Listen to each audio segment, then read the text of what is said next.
But the $1,000,000 question that we have is, who actually owns the content? How can you claim ownership of everything? AI will have copyright, but if it does, then both of our works will have equal amount of protection. You will have to take responsibility for that work as well. Sure. You can't have it both ways. Hello marketers, welcome to a brand new podcast series called Change the Conversation, where every month we cover a topic that will help us marketers navigate this ever-changing environment just a little bit better.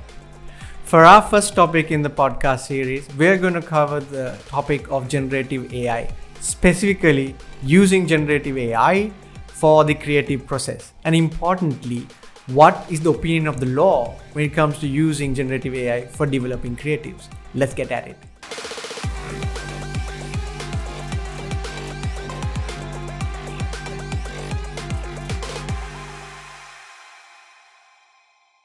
So we've got our legal expert in the house. Mahela Liyanage is here with us.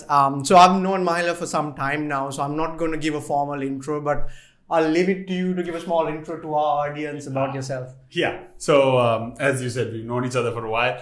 So I've been a lawyer for most of my life now, it feels like, but I've also been teaching law for a long time, which is something that I've been doing for longer than I've been a lawyer, about 15 years. Sure. And since then, I decided I'll bring that into the digital space. So I've started a little YouTube channel where I'm explaining law to people who are non-lawyers, basically, to help them understand the law a little simply.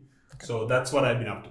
Yeah. So funny enough, relating to our topic, I was asking Mayra, how does he manage the edits of stuff? And you're saying he uses AI tools and so on. So I think it's a timely topic that we're covering today. Absolutely. To start things off, Mahela, do you use AI in your profession right now on a daily basis? How is that going? Well, I know people who do use it. As a lawyer, do I use AI? Not so much. But I know a lot of people who do. They get certain clauses drafted through ChatGPT and etc. And actually, there is a lot of software now available for things like a document review, contract review. Yeah. You can use these softwares. They are obviously in beta form still, but there are these softwares that you can use. I don't know whether that's something that's happening in Sri Lanka at the moment, but it definitely is available. And I can see that helping the workload a lot, because I used to be in litigation. I used to do litigation, but then we used to go through thousands of documents, manually. But now you can just feed it into the AI and the AI will tell you exactly what pages you need to focus on. Sure. So that will, I see in the future, help lawyers a lot. Yeah, but true. As a marketer, and my colleagues behind the camera will agree as well, AI is helping making our jobs a bit more easier. We're using it for ideation, creatives, at scale, at speed, and so on.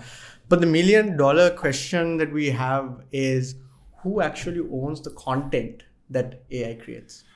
Well, the answer is, at the moment, there isn't an answer.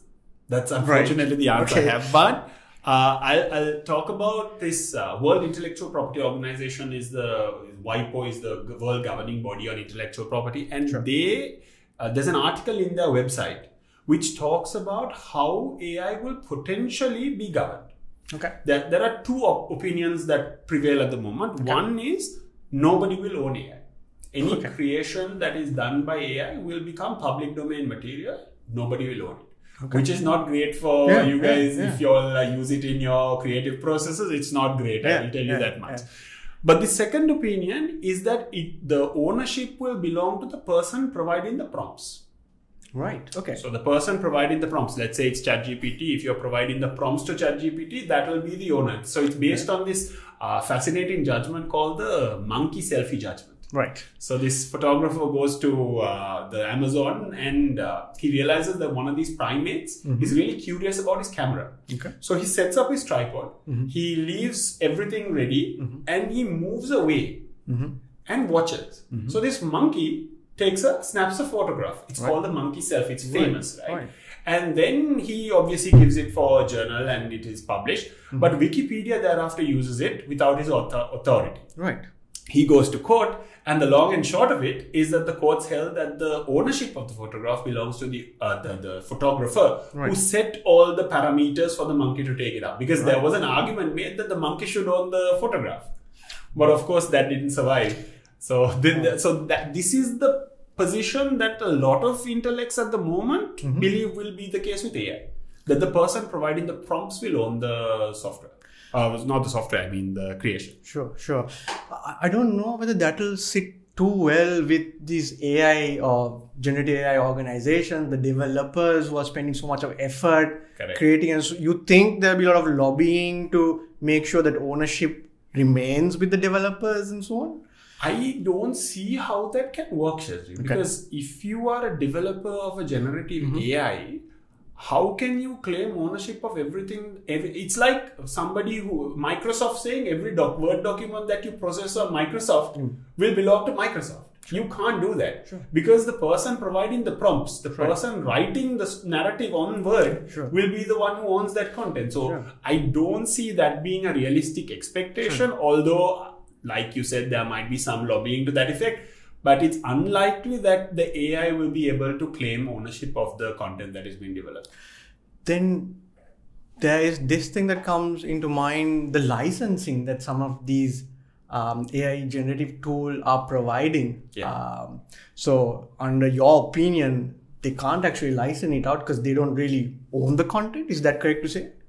What you mean is the content that is generated from the AI. Yeah, for example, I get a license to put it on a piece of paper, on the paper, online, and so on. So then there's a question mark. If somebody steals your creation and uses it for themselves, will they be violating your rights? The answer I don't have, unfortunately. Wow, okay. Because it's difficult to know. I think one thing we can agree on is this is uncharted territory. Absolutely. Everyone's trying to figure out what is going on and how to figure things out. Yeah, absolutely. Yes. I mean, right now there is one piece of legislation that is trying to kind of govern AI and control AI in a certain way. That is the EU legislation. But beyond that, the rest of the world is still clueless as to how to regulate this. Sure. Right. I'm going to give you a hypothetical situation. Yep. Imagine two people.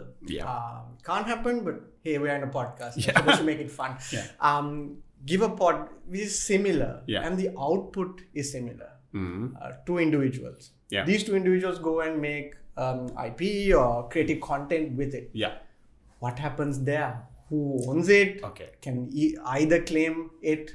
So what you're saying is, just to understand, is that if you and I provide prompts into AI and the AI generates similar content for both of us, then am I violating on you or are you violating on me? Or whether we both own our own IP. That's right. Well, the law on this is of course very clear. It's a intellectual property law very clearly recognizes that ideas do not gain copyright or intellectual property. You can't protect an idea. You can only protect the expression of that idea. It's called the idea-expression dichotomy, right? So it recognizes that no idea belongs to any person. See, I can have an idea about writing a book about this boy wizard who goes to a magical school, right, and vanquishes evil. But and if I write my own book, I'm not violating upon J.K. Rowling's copyright. Sure. She may have had the same idea, but she has written her own book. That's an expression. So when the AI generates for you and for me, based on the prompts that we give, based on the ideas that we have, both those expressions, no matter how similar, will have its own copyright, theoretically speaking. We don't know the content, context in which AI will have copyright, but if it does, then both of our works will have equal amount of protection. All right. That's okay. That's crazy to think of as well. What's happening out there in the legal fraternity? I know you mentioned the EU is very active in this, but are they trying to figure out things as well, or are there laws currently in place coming into effect very soon? I know US, there's a lot of chatter about some law governing AI and so on. So lots of countries are talking about regulating AI, and they have principled base positions taken by governments on how AI is to be governed. But nobody has come close to regulating AI as much as EU has come. So the EU AI Act, we are expecting it to be passed by the end of this year. Right? But of course, this AI Act is targeting more high-level issues. So just to break it down, it recognizes 4 types of users of AI: unacceptably high risks, limited risks, and minimal risks or low risks. So these unacceptably high risks are not going to be allowed once this act comes into play. So this will include things like social scoring, right, which will not be allowed. Mass surveillance, you can't use AI for mass surveillance. So those are unacceptable risks which AI will not be allowed to get involved in. Then there are the second 2 tiers, high risks and limited risks. Now this is where most of the generative AI that we are talking about will come in. Now the requirement for them is there will be a conformity assessment or a transparency assessment for them. That means they will have to be transparent as to what what material is going into these AI algorithms for training purposes. So they'll have to be transparent about it. But of course, minimal risks are not going to be governed at all by this. So the AI Act, the EU AI Act, which is the front runner on this, what they're doing is they're categorizing these things on a high level. But I can't tell you exactly where ChatGPT will fall in this grand scheme of things, you know, or DALL-E will fall in this. It's difficult to say. But I think it's safe to say that there will have to be some kind of transparency assessment that ChatGPT will have to conform to. Right now, there isn't any. Interesting point, which leads to my next question. Who has the onus? For example, there is the developer who feeds the data, trains the AI, and so on. And then me, the user, who will go and use that tool. Do I have the responsibility to make sure that the tool is legally okay? Or is it the developer? That's the onus will be on the developer as far as the EU Act is concerned. So the onus will be on him to make sure that he is transparent with what it... See, right now, Shezri, we don't know what information ChatGPT is being fed. Right? If you actually ask ChatGPT the question, what are you trained on? It will give you a whole bunch of sources that it's being trained on. Now the question arises, do they have the right to train on that data? That is copyrighted material of the internet, right? That they don't have the right. So this assessment, this transparency assessment will hopefully bring about a position where the developer will have to conform to certain regulations, where they'll have to make sure that they pay these particular companies, copyright holders, before they use that data for training. So for now, they're nothing. We're all right. For now, we're all right. But I mean, just to draw an analogy, the Data Protection Act, right? When the GDPR came about, now the whole world got awakened to this idea of data protection, and everywhere laws have been passed. This happened in a span of 5 years. Right? 5 years, everything. Now, most countries will have a data protection law. So I assume that once this AI law is passed in the European Union, there'll be mushrooming acts everywhere. Brazil is already working on their AI Act. US is working on an act. So I think as soon as that the EU comes up with a kind of a benchmark, the rest of the world will follow. So if you were to break this down, as a marketer, how do I navigate generative AI so that I'm in the right side of the law when my creative product comes out there? Any tips that I should follow to navigate this? So you have to base yourself on the IP law. Because the IP law is what you will most probably be violating if you are using generative AI. Because see, the IP law recognizes that you cannot communicate to the public anything that is a violation of somebody else's copyright.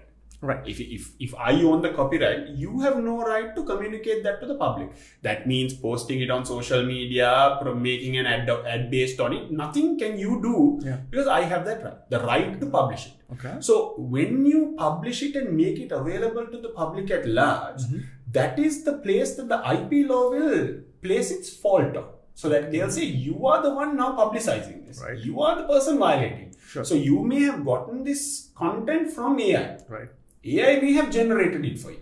But the fact is that you are the one making it available to the public. So the buck might stop with you because they can't sue the AI yet.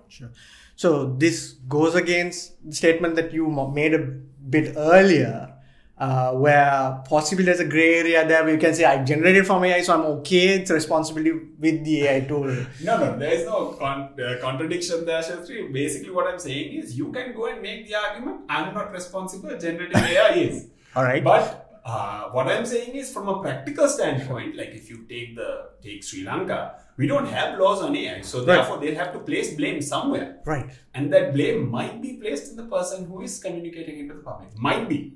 No guarantees. Fair enough. So should Sri Lanka have laws governing AI? I think the entire world will have to have laws governing AI, whether we like it or not. The thing is, it goes beyond marketing, Shezri. That's the problem, right? Because AI can be used for a lot of things. Like, for example, there's this famous exercise that was done in the US called the compass algorithm, where they used it at a correctional facility to see the possibility of inmates reoffending before they were released, right? To see whether they were reoffending. But because of the data that was fed into that algorithm, they predicted more black people would be likely to reoffend, which was faulty. Right? So because of these because there's nobody responsible right now to make sure that the generative AI does not become biased, does not become dangerous. It has to come from the law, that the law says, look, this is the person responsible. This is the person who will have to pay the damages. Think about it like this. Self-driving cars. If it meets with an accident, who's responsible? We don't know yet. So big questions to be asked. Sorry. Okay. So cool. Thanks, Mahela. So far, I think there's a lot of clarity given. The next question I actually have is around content itself. If I put a creative out there, and I know there's no laws governing it, but do you think it'll ever get to a point where they'll have to put a statement saying generated through AI? There isn't a requirement at the moment. What are your views on that? Yeah. So my position is this, Shezri. I mean, I am a person who believes that we need to embrace technology rather than fight it. Right? So I personally think AI is just another tool. The creative is you. Right? So you are using, just like you started using a pen and a pencil. Just like you started using Adobe to do your creative work. Those are all tools. There is no reason for AI to be anything but a tool. So there is no reason why you have to disclose what tools that you used in creating your creative endeavors. But that means you will have to take responsibility for that work as well. You can't have it both ways. You can't say, I'm not taking responsibility, but at the same time, I want the credit for it. You can't have it both ways. You can say, look, I will take responsibility for it. Therefore, I want credit for it. I think the risk here was very recently with the US election coming about, they were afraid of the deepfakes coming about and so on. I'm just thinking, if you are creating content which might be misleading, might give a different opinion and so on, whether the receiver of that information has a right to know was my question. So things like deepfake may fall, Shezri, in a higher bracket. Like it might be recognized as even unacceptable risks. I'm not sure, but it might be, because the potential harm that it can cause is very high. No? So because of that, those kind of instances, you may have to say that this is a deepfake generated content. But of course, the lower level of it, like something like ChatGPT or DALL-E, they may not need. So we may have to make a distinction as to what AI needs to be, what AI needs to specify that this is generated from AI and what content doesn't need. But we may not really know exactly where to draw that line. But that line may need to be drawn, obviously. Okay, cool. Interesting view there. So earlier I asked about whether we should regulate AI and so on. If we do, us as Sri Lankans, it's only now that we are getting to terms with the existing IP laws. How do you think that will play about? And us as marketers and even general public, how do we improve our knowledge on IP, copyright issues, laws, and so on? I mean, I think there's a big problem in Sri Lanka in that people don't educate themselves on the basic laws that apply to them. Unfortunately, which is unfortunate. We pass laws, but then nobody educates the masses on these laws. Unless people like you who have YouTube channels do just that. Sorry, go ahead. Yeah, but so I definitely think there is a requirement for you to become educated on the areas of law that directly impact you. Sure. Say, for example, if you're in the marketing field, which you are, then it is essential that you know the basics of IP law because you are working within that sphere. Sure. So if somebody takes you to court, they are going to take you to court for breaching the IP Act. Yeah. Right? Yeah. Similarly, AI also will be the same. So it's essential that you have some knowledge on it. But I think that this will come. Sure. Say, just again, to draw a parallel from data protection laws, right?